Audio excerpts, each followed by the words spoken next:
പാർട്ടിയാകുമ്പോൾ ആ ഒരു ആനുകൂല്യം കിട്ടും. അതിന്റെ ഒരു ഫലം കൂടിയാണ്, അതിന്റെ ഒരു ദുർഗതി കൂടിയാണ് ഇപ്പോൾ സംഭവിച്ചുകൊണ്ടിരിക്കുന്നത്. അതാണ് ഇപ്പോൾ ആ കുട്ടിയുടെ ജീവൻ നഷ്ടപ്പെടാൻ ഇടയാക്കിയത്. ആ സ്കൂൾ മാനേജ്മെന്റിന് അറിയില്ല എങ്കിൽ ആ സ്കൂൾ മാനേജറെ ഇന്ന് തന്നെ അറസ്റ്റ് ചെയ്യണം.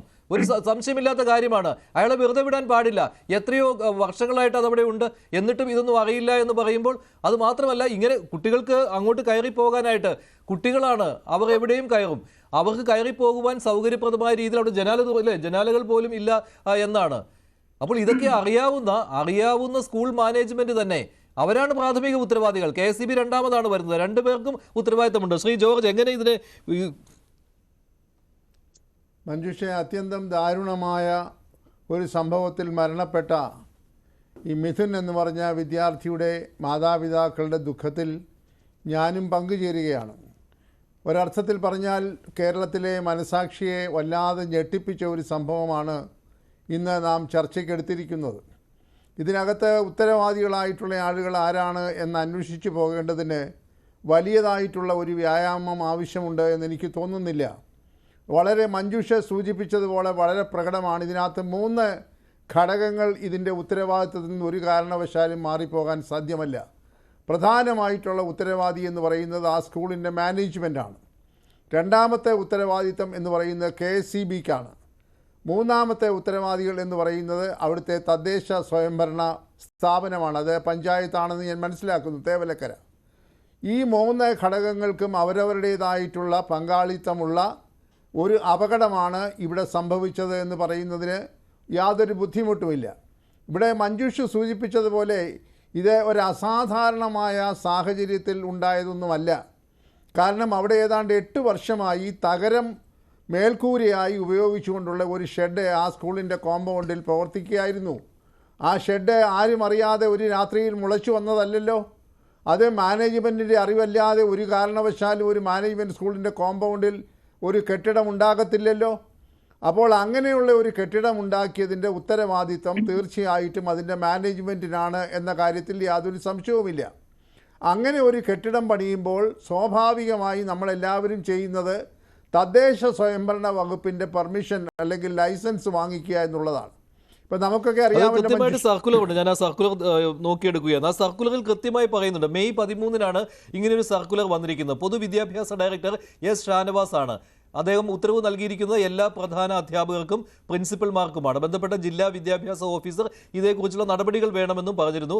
അതായത് ബന്ധപ്പെട്ട തദ്ദേശ സ്വയംഭരണ സ്ഥാപനത്തിൽ നിന്ന് ഫിറ്റ്നസ് സർട്ടിഫിക്കറ്റ് ഉണ്ടെങ്കിൽ മാത്രമേ ക്ലാസുകൾ നടത്തുവാൻ കഴിയൂ. സ്കൂൾ പരിസരത്തുള്ള അപകടകരമായ വൈദ്യുതി ലൈനുകൾ ഒഴിവാക്കി കുട്ടികളുടെ സുരക്ഷ ഉറപ്പാക്കണം. സ്കൂളുകളിലേക്കുള്ള വഴി, സ്കൂൾ പരിസരം, കോമ്പൗണ്ട് എന്നിവിടങ്ങളിൽ വൈദ്യുത post, electric line, stay wire, സുരക്ഷാ വേലികളില്ലാത്ത ട്രാൻസ്ഫോർമറുകൾ ഇവ അപകടകരമായ വിധത്തിൽ കണ്ടാൽ KSEBയെ അറിയിക്കണമെന്നും കുട്ടികളുടെ സുരക്ഷിതത്വം ഉറപ്പാക്കാനുള്ള നടപടിയെടുക്കണമെന്നും ഇതാണ് സർക്കുലറിൽ പറഞ്ഞിരിക്കുന്നത്. ഇത് പാലിച്ചിട്ടില്ല എന്ന കാര്യം വ്യക്തമാണല്ലോ. സ്കൂളിന് എങ്ങനെ ഫിറ്റ്നസ് സർട്ടിഫിക്കറ്റ് കിട്ടി? ആ ചോദ്യമാണ് വരുന്നത്. ഇപ്പോൾ അപകടമുണ്ടാകുമ്പോൾ ചർച്ച ചെയ്യുന്നല്ലോ എന്ന് പറഞ്ഞിട്ട് കാര്യമില്ല. അപകടമുണ്ടാക്കാതിരിക്കേണ്ടവർ അപകടമുണ്ടാക്കാതിരുന്നില്ല. അതുകൊണ്ടാണ് ചർച്ച ചെയ്യേണ്ടി വരുന്നതും ആരാണ് കുറ്റക്കാർ എന്നതിലേക്ക് വിരൽ ചൂണ്ടേണ്ടി വരുന്നതും. CPMന്റെ നേതാവാണ് മാനേജർ.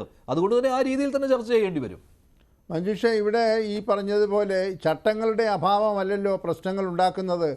ചട്ടങ്ങൾ യഥാവിധി നടപ്പാക്കുന്നതിൽ ഉത്തരവാദപ്പെട്ട ആളുകളുടെ ഭാഗത്തുള്ള വീഴ്ചയും അവരുടെ ഭാഗത്തുള്ള ഉദാസീനതയുമാണല്ലോ ഇത്തരം ഉണ്ടായിരുന്നു. കുട്ടികളുടെ സുരക്ഷയെ മുൻനിർത്തി സ്കൂൾ കെട്ടിടത്തിന്റെ ഫിറ്റ്നസ് വളരെ പ്രധാനമാണ്. അതുപോലെ തന്നെ പുതുതായി നിർമ്മിച്ച കെട്ടിടങ്ങൾക്ക്, ഈ തകര ഷെഡ് അങ്ങനെ നിർമ്മിച്ചതാണല്ലോ, ഫിറ്റ്നസ് സർട്ടിഫിക്കറ്റ് വേണമെന്നും വിദ്യാഭ്യാസ വകുപ്പ് പറയുന്നു. അതുപോലെ തന്നെ സ്കൂൾ പരിസരം വൃത്തിയാക്കണമെന്നും അപകടകരമായ സാഹചര്യങ്ങൾ ഒഴിവാക്കണമെന്നും ഇത്തരത്തിലുള്ള കാര്യം, ഇതെല്ലാം പഠനാന്തരീക്ഷം മെച്ചപ്പെടുന്നതിനും അപകടങ്ങൾ ഒഴിവാക്കുന്നതിനും കൂടിയാണ്. മറ്റൊരു കാര്യം കൂടി ഉണ്ടായിരുന്നു. ഇത്തരത്തിലുള്ള കാര്യങ്ങൾ മെയ് 27-നകം പൂർത്തിയാക്കണം. സ്കൂൾ തുറക്കുന്നതിന് മുൻപ് തന്നെ കെട്ടിടങ്ങളുടെ ഫിറ്റ്നസ് സർട്ടിഫിക്കറ്റ് ബന്ധപ്പെട്ട തദ്ദേശ ഭരണ സ്ഥാപനങ്ങളിൽ നിന്ന് വാങ്ങി സൂക്ഷിക്കണം. സർട്ടിഫിക്കറ്റ് കിട്ടാതെ ഒരു കാരണവശാലും സ്കൂളുകൾ പ്രവർത്തിക്കരുത്. അപ്പോൾ ആ സ്കൂൾ സർട്ടിഫിക്കറ്റ് കാണിക്കട്ടെ. ചിലപ്പോൾ സർട്ടിഫിക്കറ്റ് ഉണ്ടാവും കേട്ടോ, കിട്ടാൻ ബുദ്ധിമുട്ട്. അല്ല, ഇപ്പോഴത്തെ ഒരു രാഷ്ട്രീയ സാഹചര്യത്തിൽ അതിൻ്റെ പശ്ചാത്തലം നോക്കുമ്പോൾ ഈ തട്ടിക്കൂട്ട് സർട്ടിഫിക്കറ്റൊക്കെ ഉണ്ടാക്കാൻ വലിയ പ്രയാസമുണ്ടെന്ന് തോന്നുന്നില്ല. അതൊരു പ്രധാനമായിട്ടുള്ളൊരു കാരണമാണ്. സ്വാഭാവികമായി ഈ പറയുന്ന മഞ്ജുഷയുടെ പറഞ്ഞ സർക്കാരിൻ്റെ നിബന്ധനകളൊക്കെ പാലിച്ചിരുന്നെങ്കിൽ ഒരുപക്ഷെ ഇതുപോലെയുള്ള അപകടങ്ങൾ തടയാനായി സാധിക്കുമായിരുന്നു. പക്ഷേ പാലിച്ചില്ല എന്നുള്ളത് വളരെ വ്യക്തമല്ലേ. ഇവിടെ വ്യക്തമായ രാഷ്ട്രീയ സ്വാധീനമുള്ളതുകൊണ്ട് ഈ തരം ചട്ടങ്ങളെയൊക്കെ മറികടക്കാനുള്ള സാഹചര്യം അവിടെ നിലനിൽക്കുന്നു എന്നുള്ളത് ഇപ്പോൾ പുറത്തു വന്നിരിക്കുകയാണ്.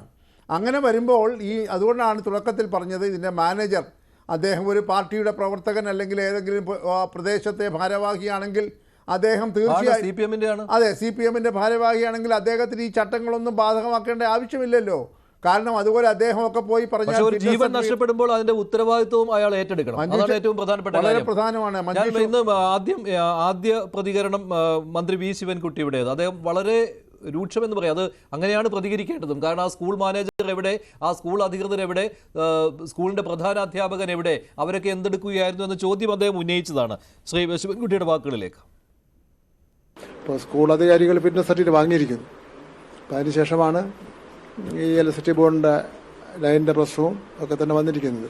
അപ്പോൾ അതടക്കം ഉള്ള കാര്യങ്ങൾ അന്വേഷണം നടത്തും. എന്തായാലും സംഭവിച്ചു പോയി. നമുക്ക് ആ മോൻ്റെ കൂടെയാണ് നമ്മൾ ആ കേരളം മുഴുവൻ. അത്ര വിഷമമാണുള്ളത്.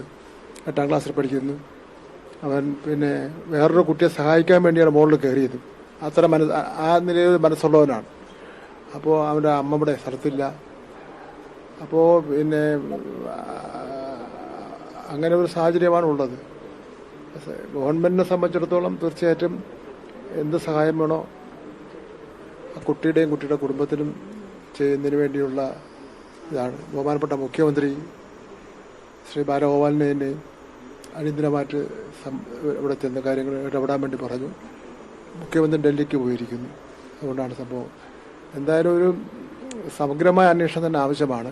14,000 സ്കൂളുകളുള്ളതിൽ അവിടെ ഒന്നും സംഭവിച്ചില്ല, ഇവിടെ മാത്രം ഇങ്ങനെ ഉണ്ടായെന്ന് പറയുമ്പോൾ അതിലെന്തെങ്കിലും ഒരു വീഴ്ച ഉണ്ടായിട്ടുണ്ടെങ്കിൽ ആ വീഴ്ചയ്ക്ക് ഉത്തരവാദിയായവരെ കർശനമായ നടപടി സ്വീകരിച്ച് നിയമത്തിന് മുന്നിൽ കൊണ്ടുവരും.